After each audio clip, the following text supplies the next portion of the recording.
बदले क्या होगा ये तो पता चल जाएगा, लेकिन केजरीवाल जी की किस्मत बदलेगी या नहीं ये कल पता चलना। पाठशाला में अब अगला चैप्टर, ईडी ने वो कर दिया कि कल केजरीवाल जेल से बाहर नहीं आ पाएंगे क्या? कल ईडी केजरीवाल के साथ वो करने वाली है जिससे उनकी टेंशन और बढ़ेगी क्या? सबसे पहले अब इसकी बात करते हैं।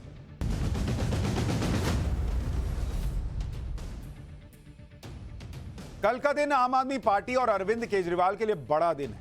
आम आदमी पार्टी ने तो बैंड बाजा ढोल वाले बुक कर लिए होंगे, क्योंकि मिठाइयों का ऑर्डर भी शायद हो सकता है दे दिया होगा, क्योंकि उन्हें तो उम्मीद होगी कि सुप्रीम कोर्ट से केजरीवाल को कल राहत मिल जाएगी और केजरीवाल चुनावी कैंपेन के लिए जेल से छूट जाएगी। ये वो सोच रहे होंगे, उम्मीद कर रहे हैं। लेकिन बैंड बाजा ढोल वालों का एडवांस बेकार भी जा सकता है और मिठाइयों के ऑर्डर कैंसिल भी करने पड़ सकते हैं, क्योंकि कल केजरीवाल के बड़े दिन से पहले ईडी ने 2 ऐसे काम कर दिए जिससे केजरीवाल के लिए राहत नहीं आफत भी आ सकती, क्योंकि ईडी ने केजरीवाल की जमानत के विरोध में सुप्रीम कोर्ट में हलफनामा दाखिल कर दिया है और शुक्रवार को ईडी केजरीवाल के खिलाफ पहली चार्जशीट दाखिल करने जा रही है। ईडी के हलफनामे में क्या है और जो चार्जशीट शुक्रवार को फाइल होने वाली है उसमें क्या है जिससे केजरीवाल का तिहाड़ से निकलना मुश्किल हो सकता है, वो आपको इसके बारे में बताता हूं। केजरीवाल की जमानत के विरोध में आज ईडी ने सुप्रीम कोर्ट में जो हलफनामा दाखिल किया है उसमें ईडी ने क्या क्या कहा है वो सुनिए। हलफनामे में ईडी ने कहा है कि केजरीवाल की तरफ से मुख्य तौर पर चुनाव में प्रचार के लिए अंतरिम जमानत की मांग की गई, जबकि चुनाव के लिए प्रचार करने का अधिकार न तो मौलिक अधिकार है, न ही संवैधानिक अधिकार है और न ही कानूनी अधिकार। अब तक किसी भी राजनेता को प्रचार करने के लिए अंतरिम जमानत नहीं दी गई। अगर कोई नेता कस्टडी में है और चुनाव लड़ रहा है तो उसे भी अपने प्रचार के लिए जमानत नहीं दी गई। केजरीवाल तो चुनाव भी नहीं लड़ रहे हैं, तो इनको किस बात की जमानत मिलनी चाहिए? पिछले 5 साल में लगभग 123 चुनाव हुए हैं और अगर प्रचार के लिए जमानत दी जाने लगी तो किसी भी नेता को अरेस्ट नहीं किया जा सकता और ना ही न्यायिक हिरासत में रखा जा सकता, क्योंकि चुनाव तो पूरे साल चलते रहते हैं। ईडी कह रही है इनका अधिकार थोड़ी है भाई कि ये बाहर निकल के प्रचार करेंगे, तो बाकी क्यों नहीं किए? आज तक तो किसी ने नहीं किया। अगर जमानत मिलती है तो इससे एक मिसाल कायम होगी जिससे सभी बेईमान राजनेताओं को चुनाव की आड़ में अपराध करने और जांच से बचने का मौका मिल जाएगा। नेताओं ने न्यायिक हिरासत में भी चुनाव लड़ा है और कुछ ने जीत भी हासिल की है, लेकिन प्रचार के आधार पर कभी अंतरिम जमानत नहीं दी गई। यानी ईडी ने साफ कह दिया कि केजरीवाल को चुनाव प्रचार के नाम पर कोई छूट नहीं मिलनी चाहिए, क्योंकि अगर ऐसा होगा तो फिर हर नेता चुनाव प्रचार के नाम पर राहत मांगेगा कि भाई हमको भी प्रचार करना, हमको भी बाहर जाने दीजिए। और जिस देश में हर साल कोई ना कोई चुनाव होता रहता है, वहां पर इस तरह से जेल में बंद नेताओं को कैंपेन करने में छूट देने का ईडी विरोध कर रही है। कह रहे भाई एक को दीजिएगा, कल को 10 खड़े होंगे कि हमको भी दीजिए, हमको भी दीजिए, हमको भी दीजिए। फिर किस मुंह से मना कर पाएंगे भाई कि इनको दिया उनको नहीं दिया? क्यों? और ये कोई संवैधानिक मौलिक अधिकार तो है नहीं कि भाई तुमको प्रचार करने के लिए जाना ही चाहिए, ये बहुत अच्छी बात है, फिर तो हर कोई मांगेगा। ईडी साफ साफ कह रही। एफिडेविट में ईडी ने केजरीवाल को अंतरिम जमानत का विरोध करते हुए यह भी कहा कि यह मानना ठीक नहीं होगा कि एक छोटे किसान या छोटे व्यापारी का काम एक नेता के प्रचार करने से कम महत्वपूर्ण है, खास तौर पर वो नेता जो चुनाव भी नहीं लड़ रहा। एक नेता किसी सामान्य नागरिक को मिलने वाले अधिकारों से अलग स्पेशल स्टेटस का दावा नहीं कर सकता और सामान्य नागरिक की ही तरह अपराध करने पर गिरफ्तार या हिरासत में लिया जा सकता है। अगर प्रचार करने के अधिकार के आधार पर अंतरिम जमानत दी जाती है तो यह संविधान के आर्टिकल 14 के सिद्धांतों का उल्लंघन होगा। यानी ईडी के मुताबिक केजरीवाल को कैंपेन के लिए छूट देने का मतलब यही होगा कि कानून की नजर में आम आदमी और नेता में अंतर दिखने लगेगा। इसलिए केजरीवाल को कैंपेनिंग करने के आधार पर राहत नहीं देनी चाहिए, यह ईडी बार बार कह रही है। ईडी ने अपने हलफनामे में जिस आर्टिकल 14 का जिक्र किया है वो क्या कहता है आपको वो भी बताता हूं। संविधान के आर्टिकल 14 के मुताबिक देश में सभी न्यायालयों में कानून के सामने सभी व्यक्तियों के साथ समान व्यवहार किया जाएगा, चाहे वो अमीर हो, गरीब हो, सरकारी अधिकारी हो, कोई गैर सरकारी अधिकारी हो, कानून से कोई ऊपर नहीं है। और ईडी यही कह रही है कि अगर आप केजरीवाल को चुनाव प्रचार करने के लिए इजाजत दीजिएगा तो कल को आम आदमी दूसरा जो जेल में बंद वो कहेगा कि हमको क्यों नहीं सर, हमारे घर में कोई बीमार है, हमको फसल काटने जाना है, मेरी फसल जो है वो बर्बाद हो जाएगी, हमको फलाने काम के लिए जाना है, हमको ढिमकाने काम के लिए जाना है, सबके 10 काम निकल आएंगे, तो ये भेदभाव हो जाएगा ना फिर आर्टिकल 14 के हिसाब से। ये ईडी कह रही है। अब कोर्ट सुनेगा या नहीं सुनेगा तो कल पता चलेगा। केजरीवाल को अंतरिम जमानत के विरोध में ईडी ने जो हलफनामा दाखिल किया है वो तो केजरीवाल की मुश्किल बढ़ाएगा ही, उसके अलावा अब ईडी ने केजरीवाल के खिलाफ चार्जशीट दाखिल करने की भी तैयारी कर ली। सूत्रों के मुताबिक शुक्रवार को ईडी शराब घोटाले में केजरीवाल के खिलाफ चार्जशीट दाखिल करने वाली है। शराब घोटाले में ईडी पहले भी चार्जशीट दाखिल कर चुकी है, लेकिन केजरीवाल के खिलाफ यह पहली चार्जशीट है। सूत्रों के मुताबिक चार्जशीट में ईडी केजरीवाल को शराब घोटाले का किंगपिन और मुख्य साजिशकर्ता बता सकती है। सूत्र यह भी कह रहे हैं कि ईडी ने केजरीवाल से जुड़े मनी ट्रेल का पता लगा लिया है और उसे साबित भी कर सकती है। यानी 10 मई कल केजरीवाल की अंतरिम जमानत पर भी फैसला आ सकता है। ऐसे में ईडी की इस चार्जशीट से केजरीवाल के लिए नई परेशानी खड़ी हो सकती है। इसके अलावा केजरीवाल के खिलाफ प्रतिबंधित खालिस्तानी संगठन से फंडिंग लेने का भी आरोप है, जिसकी एनआईए जांच की सिफारिश दिल्ली के एलजी कर चुके हैं। और केजरीवाल की यह मुसीबत लगातार तब बढ़ रही है जब कल सुप्रीम कोर्ट केजरीवाल पर बड़ा फैसला सुना सकता है। अगर केजरीवाल को अंतरिम जमानत मिलती है तो इससे आम आदमी पार्टी को बड़ा बूस्ट मिल जाएगा और इसका असर चुनाव पर पड़ सकता है। दिल्ली की 7 सीट पर 25 मई को मतदान है और पंजाब की सभी 13 सीटों पर 1 जून को। केजरीवाल बाहर आते हैं तो इन दोनों राज्यों में आम आदमी पार्टी के कैंपेन को ताकत मिलेगी। खासतौर पर पंजाब में प्रचार करने के लिए केजरीवाल को करीब 22 दिन मिल जाएंगे। केजरीवाल को जमानत मिलने से इंडी गठबंधन को भी मजबूती मिलेगी। केजरीवाल दूसरे राज्यों में भी प्रचार कर सकते हैं। अगर जमानत नहीं मिलती है तो यह आम आदमी पार्टी के लिए बड़ा सेटबैक हो, क्योंकि केजरीवाल के अरेस्ट होने के बाद आम आदमी पार्टी सिर्फ एक ही मुद्दे पर प्रचार कर रही है। आम आदमी पार्टी सिर्फ यही प्रचार कर रही है कि केजरीवाल की गिरफ्तारी गलत थी और जेल का जवाब वोट से दिया जाए। अगर सुप्रीम कोर्ट से भी केजरीवाल को जमानत नहीं मिलती है तो आम आदमी पार्टी के इस कैंपेन को झटका लगेगा। इसके बाद आम आदमी पार्टी को नई प्लानिंग करनी पड़ सकती है। लेकिन केजरीवाल के साथ क्या होगा ये तो कल पता चलेगा और आपको विस्तार से बताएगा कौन? हम बताएंगे न्यूज की पाठशाला में। बेल मिले या ना मिले। पाठशाला में अब अगली क्लास। असदुद्दीन ओवैसी और उनके भाई की टेंशन बढ़ाने वाली 2 बहनें कौन हैं? 15 मिनट पुलिस हटाने की धमकी देने वालों के सुर कैसे 15 सेकंड में बदले? 2024 के चुनाव पर वो चैप्टर जो सारा हिसाब क्लियर कर देगा।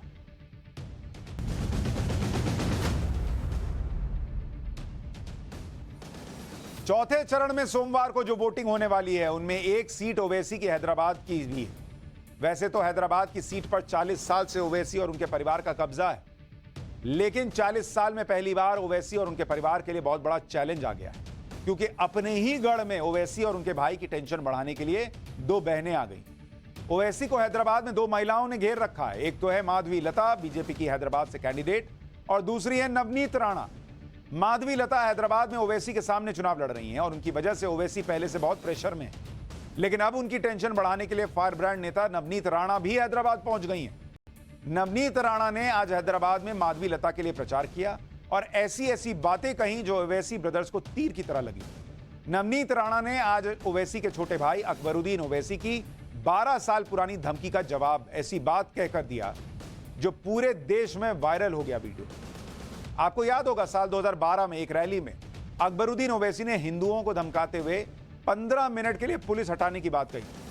लेकिन आज उस 15 मिनट की धमकी के जवाब में नवनीत राणा ने तगड़ा रिप्लाई किया। पहले आप नवनीत राणा का यह बयान सुनिए, इसके बाद अकबरुद्दीन ओवैसी का पुराना बयान भी सुनवाता हूं।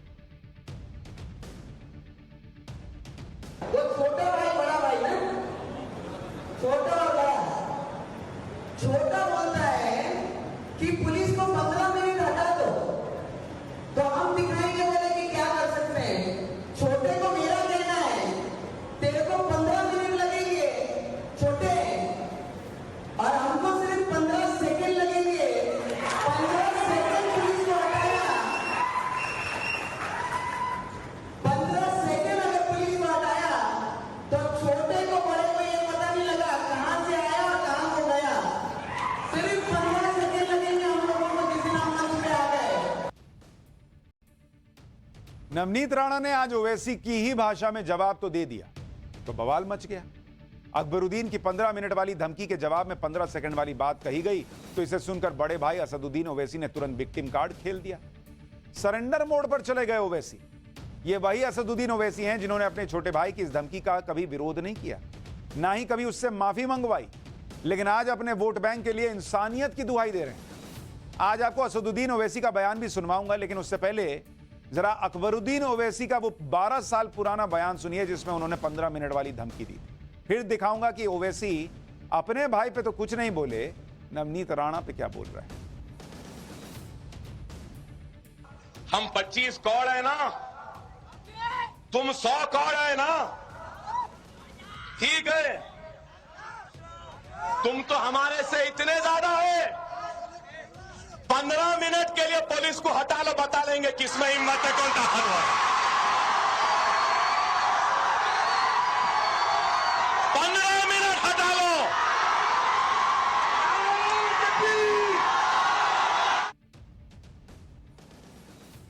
आप देखिए कि 2012 में देश में यह हाल था जब अकबरुद्दीन ओवैसी जैसे नेता देश में हिंदुओं को खुलेआम धमकी दिया करते थे 2012 में।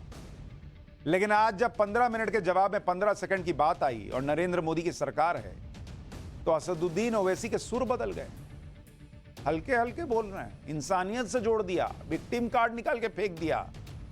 अरे भाई, जब आपके छोटे भाई ने धमकी दी थी तब इंसानियत की दुहाई कहां गई थी? तब तो आपने अपने छोटे भाई से नहीं कहा कि ये धमकी है, इंसानियत के खिलाफ है। तब तो ओवैसी कहते थे ये कानूनी मामला है, इसलिए ज्यादा नहीं बोला जा सकता। असदुद्दीन ओवैसी ने कभी इस बयान का खंडन तक नहीं किया, लेकिन आज उन्होंने इसे मुसलमानों के लिए एक ऐसा विक्टिम कार्ड निकाला और फेंक दिया। सुनिए ओवैसी का यह बयान, इसके बाद यह भी बताऊंगा कि इनके छोटे भाई किस तरह जहरीले बयान देते रहे। 15 सेकंड दे दीजिए आप, बिल्कुल 15 सेकंड दे दीजिए। आप क्या करेंगे? अखलाक का हाल करेंगे, जैसा मुख्तार को किया वही करेंगे, या पीलू खान या फिर अपना रकबर? बिल्कुल आप दे दीजिए, मोदी जी के पास इख्तियार है, दे दीजिए 15 सेकंड। 15 सेकंड ने बल्कि 1 घंटा ले लीजिए ना। हम भी देखना चाह रहे हैं कि आप में कितनी इंसानियत अभी बाकी है या नहीं है। करिए, कौन डर रहा है? कौन डर रहा है? हम तो तैयार हैं, कौन रोक रहा है आपको? दिल्ली में प्रधानमंत्री आपका, आरएसएस आपकी, सब चीज आपका है, करिए। कौन रोक रहा है आपको? बोलते क्यों है? करिए ना, बल्कि हमको बता दीजिए कहां पे आना, हम आ जाते हैं, करिए। तो 15 मिनट पुलिस हटाने की बात करने वाले आज विक्टिम कार्ड खेल रहे हैं। ये भाई ने कहा था, आज भाई बड़े भाई कुछ और कह रहे हैं। ओवैसी तो विक्टिम कार्ड खेलने लगे और नवनीत राणा के बयान पर बवाल उठने लगा। लेकिन नवनीत राणा जिन माधवी लता के लिए ओवैसी के खिलाफ प्रचार करने गई थी, उन माधवी लता ने कहा कि नवनीत राणा जो बात कह रही हैं उसका मतलब कुछ और ही है। माधवी लता को सुनिए, वो 15 सेकंड का मतलब क्या बता रही हैं, और फिर आपको इसके आगे की बात बताऊं। हम लोग रजाकार के नहीं हैं, हम MIM के वारिस नहीं हैं, हम किसी को डराते नहीं है, धमकाते नहीं है, हम चुटकी मारकर 15 मिनट के पुलिस हटाने के बात नहीं कहते हैं। हम यही कहना चाह रहे हैं कि भैया 15 मिनट क्यों, एक 15 सेकंड ले लो, अपना वोट डालो। ये जो भड़काऊ भाषण में मत आओ। सबका साथ, सबका विकास और विकसित भारत की ओर जाना है। एक 15 मिनट ही लगेंगे आपको जाके वोट डाल के आने के लिए, ये था उनका कहना। अब माधवी लता ने अलग ही खेल कर दिया। उन्होंने कहा हम तो 15 सेकंड का मतलब कहने के जाओ, 15 सेकंड में वोट दो, इसके अलावा और 15 सेकंड में क्या ही हो सकता है। यानी माधवी लता ने तो क्लियर कर दिया कि नवनीत राणा का बयान वोटर्स के लिए था कि जाओ वोट करो 15 सेकंड में, और 15 मिनट की बात करने वालों को नकार दो, और यह मुसलमानों के लिए नहीं था। लेकिन ओवैसी इसी पर इमोशनल कार्ड खेलने लगे। उन्होंने मुसलमानों को खतरे में बता दिया, यह कहा कि बीजेपी में कितनी इंसानियत बाकी है। अरे बॉस, पिछले 10 साल में पीएम मोदी की सरकार में मुसलमान को तो कहीं कोई दिक्कत नहीं हुई, लेकिन आज चुनाव में मुस्लिम वोट पाने के लिए फिर से मुसलमानों को डराना शुरू कर दिया। पीएम मोदी के दौर में भी ओवैसी के छोटे भाई ने कई बार हिंदुओं को धमकाया, लेकिन सबने शांति के साथ धैर्य का परिचय दिया। सुनिए अकबरुद्दीन ओवैसी का 2019 में दिया वो बयान जिसमें वो 15 मिनट पुलिस को हटाने की बात फिर से दोहरा रहे थे, लेकिन तब भी बड़े भाई ओवैसी ने इसका कोई विरोध नहीं किया। और याद रखो, दुनिया उसी को डराती है जो डरता है, दुनिया उसी से डरती है जो डराना जानता है। क्या है अकबरुद्दीन ओवैसी से नफरत क्यों है? क्यों है?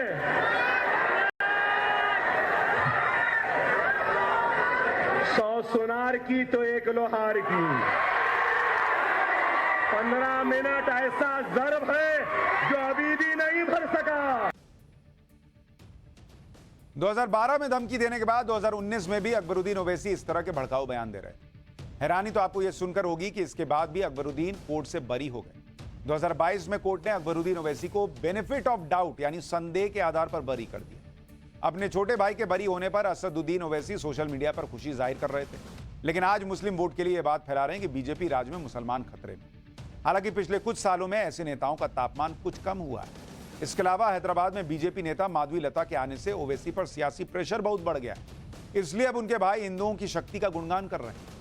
इस बयान को सुनकर आप हैरान रह जाएंगे कि ये वही अकबरुद्दीन ओवैसी जो कुछ साल पहले तक कुछ और कह रहे थे। सुनिए, इसके बाद इस बदलाव का कारण भी बताऊंगा, लेकिन पहले बदल कैसे गए ये तो सुनिए। हिंदुस्तान का मेरा हिंदू भाई कमजोर नहीं है, कोई उसकी बीवी का मंगलसूत्र छीन नहीं सकता। हिंदुस्तान किसी की जागीर नहीं, ना तेरी जागीर है ना मेरी जागीर है। इस मुल्क को हम सब ने सजाया है। हिंदुओं ने सोमनाथ की मंदिर से सजाया तो द्वारका की खूबसूरत मंदिर से सजाया, जगन्नाथपुरी के मंदिर से सजाया तो काशी विश्वनाथ की खूबसूरत मंदिर से सजाया, तो मुसलमानों ने मक्का मस्जिद से सजाया तो जामा मस्जिद से सजाया। राजस्थान के राजपूतों ने हवा महल जैसे महलात कई ऐसे महलात से सजाया है, तो हिंदुस्तान के सिखों ने सुनेरी गुरुद्वारा से सजाया है। अब सोशल मीडिया पे लोग यही कह रहे हैं कि 10 साल के मोदी राज में इतनी ठंडक जो है वो आ गई है बयानों में। तापमान कम हो गया भाई साहब। नहीं तो जो कहते थे कि 100 करोड़ 25 करोड़ 15 मिनट पुलिस हटा लो, वो अब हिंदुओं की महिलाओं के मंगलसूत्र की चिंता कर रहे हैं। हिंदू भाई बता रहे हैं। ओवैसी ब्रदर्स के इस तरह सुर बदलने की दो वजह। पहला तो हैदराबाद में खुद ओवैसी के लिए कांटे की टक्कर, और दूसरा महाराष्ट्र की औरंगाबाद में AIMIM की सीट पर भी संकट। ओवैसी की पार्टी की पूरे देश में 2 लोकसभा सीटें हैं। एक तो हैदराबाद में खुद ओवैसी जीतते रहे हैं और एक सीट महाराष्ट्र की औरंगाबाद सीट का गणित यह है कि 2019 में AIMIM ने सैयद इम्तियाज जलील को अपना प्रत्याशी बनाया। इम्तियाज जलील को 3,89,000 वोट के साथ 32% के से थोड़ा ज्यादा वोट मिले, जबकि शिवसेना के चंद्रकांत को 3,84,000 वोट के साथ 32.09 वोट मिले, 0.9%। यानी AIMIM इस सीट को सिर्फ 5,000 वोट से जीत गई। लेकिन इस बार यह माना जा रहा है कि बाजी पलट भी सकती है। औरंगाबाद में भी चौथे चरण में ही वोटिंग होने वाली है, यानी हैदराबाद के साथ साथ ओवैसी की दूसरी सीट की भी किस्मत चौथे चरण में तय हो जाएगी। हैदराबाद में कई फर्जी वोटर्स हट गए हैं। ऐसे में शायद ओवैसी बंधुओं को समझ में आ रहा है कि सिर्फ मुस्लिम वोट से काम नहीं चलेगा, हिंदुओं का भी वोट चाहिए, और इसीलिए सुर बदल गए। अगर औरंगाबाद और हैदराबाद की दोनों सीटें ओवैसी के हाथ से चली जाती हैं तो संसद में ओवैसी की पार्टी AIMIM 0 हो जाएगी। इसलिए ओवैसी बहुत दबाव में होंगे, और ओवैसी के लिए इस बार बीजेपी ने जिस तरह से हैदराबाद में दमदार कैंडिडेट दिया है, उससे ओवैसी का चैलेंज बढ़ चुका है। माधवीलता धुआंधार प्रचार कर रही हैं। हैदराबाद के लोग क्या कह रहे हैं, सुनिए जरा जमीन पर क्या माहौल है। उसके बोलने की स्टाइल बहुत अच्छी है, भाषण वगैरह बहुत अच्छा देती है। हैदराबाद की शेरनी है वो। ये मुकाबला होगा मैडम, सक्सेस होंगे, पक्का जरूर होंगे। बहुत कोशिश कर रही इसके बारे में, बिल्कुल कामयाब होंगे। जैसे सुपर ये मोदी योगी के ट्रेंड में है। अभी तो टक्कर मिल रही है, दोनों में ही टकराव चल रहा है। अब आगे मालूम होगा कि दोनों में कौन आगे जाएगा या पीछे आएगा। अभी तो टकराव ही है। माधवीलता पसंद है या आपको लगता है असदुद्दीन ओवैसी ने काम नहीं किया है? वो काम किया, अब अगर वुमेन आता तो अच्छा लगता ना। तो भी ट्रम्प कार्ड कर रहे हैं on the name of religion. Owaisi वो मुस्लिम का वोट के लिए थे, ये बीजेपी हिंदू वोट कर। कौन सही है नहीं मालूम। वो है एकदम गुरु है, बहुत हमारे हर वक्त साथ आवाज है, उन्होंने हर वक्त हमारे साथ खड़े हुए हैं। हमारे काम करेगी आएगी तो नहीं है, नया चेहरा है, वो इसी खाली बकवास करके छोड़ देता सबके साथ। बस चेंज चाहिए, कुछ चेंज चाहिए इसके लिए। तो ये हैदराबाद का माहौल, लोग कह रहे हैं माधवीलता हैदराबाद की शेरनी है। कुछ लोग कह रहे हैं नहीं भैया हम ओवैसी के साथ हैं। कई लोग चेंज की भी बात कर रहे हैं, और बहुत सारे लोग टक्कर है ये कहने लगे हैं, वरना ओवैसी के लिए तो क्लियर मामला होता था। यही है ओवैसी की परेशानी बढ़ा रहा है। एक छोटा सा ब्रेक के उस पार आपको बताऊंगा कि पद्म सम्मान की वो तस्वीर दिखाऊंगा जो बताएगी कि पीएम मोदी ने कैसे पद्म सम्मान को आम जनता तक पहुंचाया है। दिल छू लेने वाली तस्वीर पीएम मोदी की, पद्म सम्मान की, इस छोटे से ब्रेक के बाद।